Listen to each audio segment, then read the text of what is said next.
कभी सोचा है कि कुछ आदतें छोड़ना इतना मुश्किल क्यों होता है, चाहे हम कितना ही क्यों ना चाहें। आज हम इसी साइंस की गहराई में जाएंगे कि हमारी आदतें आखिर बनती कैसे हैं और उससे भी अहम कि इन्हें बदला कैसे जा सकता है।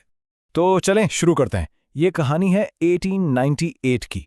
एक माहिर नफ्सियात, कुछ बिल्लियां और एक बहुत ही खास किस्म का डब्बा, जिससे हमें अपनी आदतों की बुनियाद समझने में मदद मिलेगी। तो ये माहिर नफ्सियात थे एडवर्ड थॉर्नडाइक।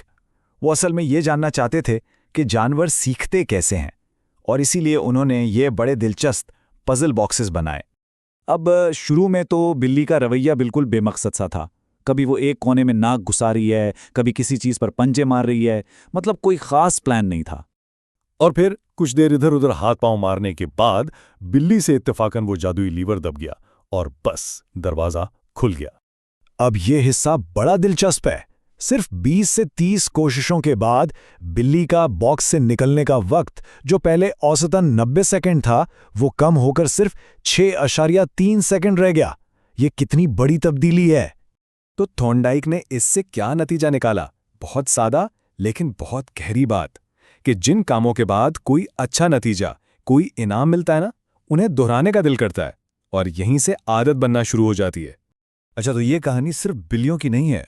हमारा अपना दिमाग भी बिल्कुल इसी तरह काम करता है। वो भी मुसलसल सीखता है और चीज़ों को खुदकार बनाता रहता है। तो आदत है क्या चीज़? सीधे लफ्ज़ों में, ये एक ऐसा काम है जिसे इतनी बार दोहराया गया हो कि वो खुद ब खुद होने लगे। ये दिमाग का एक शॉर्टकट है जो वो तजुर्बे से सीखता है, ताकि रोज़मर्रा के मसलों को कम से कम मेहनत में हल कर सके। और होता यह है कि जब कोई आदत पक्की हो जाती है ना, तो दिमाग की सरगर्मी उस काम के दौरान कम हो जाती है। मतलब शऊरी जहन ये जिम्मेदारी अपने ऑटो पायलट सिस्टम को दे देता है। वो एक असूल बना लेता है कि भाई अगर ये सिचुएशन हो तो ये काम कर दो। इससे होता यह है कि हमारी जहनी तवानाई बच जाती है दूसरे ज्यादा अहम कामों के लिए। यहाँ एक बड़ी आम गलतफहमी है। बहुत से लोग समझते हैं कि आदतें और रूटीन हमारी आज़ादी छीन लेती हैं, जिंदगी को बोरिंग बना देती हैं। लेकिन हकीकत इसके बिल्कुल बरक्स है। जब हमारी बुनियादी चीज़ें ऑटो पायलट पर चल रही होती हैं, तो हमारे दिमाग को नई चीज़ें सोचने और तख्लीकी काम करने की आज़ादी मिलती है। तो सवाल यह है कि ये जहनी शॉर्टकट्स आखिर बनते कैसे हैं? इस पूरे अमल को, यानी आदत बनने के प्रोसेस को, हम एक बहुत ही सादा 4 स्टेप के मॉडल में समझ सकते हैं। ये 4 मराहिल हैं। पहला इशारा, दूसरा ख्वाहिश, तीसरा रद्द-ए-अमल और चौथा इनाम। ये है हैबिट लूप या आदत का चक्कर, और एक ऐसा न्यूरोलॉजिकल फीडबैक लूप है जो हमारे दिमाग में हर वक्त खामोशी से चलता रहता है।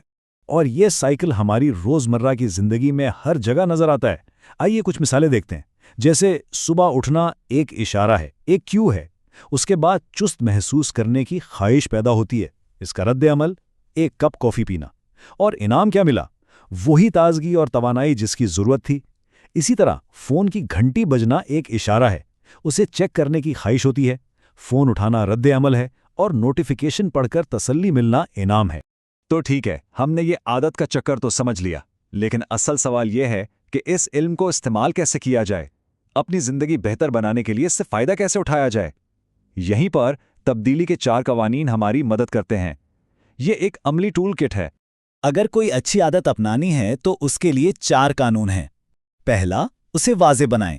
दूसरा, उसे परकशिश बनाएं। तीसरा, उसे आसान बना दें। और चौथा, उसे इत्मीनान बख्श बना दें। इन कवानीन को ऐसे समझें जैसे ये 4 बटन हैं, जिन्हें दबाकर किसी भी अच्छी आदत को अपनाना बहुत आसान हो जाता है। और अगर किसी बुरी आदत से छुटकारा पाना है तो बहुत आसान, बस इन्हीं 4 कानूनों को उलट दें। यानी इसे गैर मरी बना दें, इसे गैर पुरकशिश बना दें, इसे मुश्किल बना दें और इसे गैर इत्मीनान बख्श बना दें।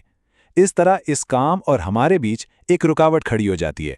तो सारी बात का खुलासा यह है कि कोई भी मकसद, कोई भी आदत बनाने या तोड़ने की कोशिश नाकाम हो जाएगी अगर वो इंसानी फितरत के खिलाफ हो। असल बात सिर्फ विल पावर या क़ुव्वत इरादी की नहीं है। असल कामयाबी का राज इन बुनियादी उसूलों को समझने और अपने लिए एक ऐसा सिस्टम बनाने में है जो कामयाबी को आसान बना दे। तो ये फ्रेमवर्क हमें सारे औजार तो दे देता है। अब सोचने की बात यह है कि अगर आज ही इन कवानीन का इस्तेमाल करना हो तो कौन सी एक आदत होगी जिसे बदलने के लिए चुना जाएगा।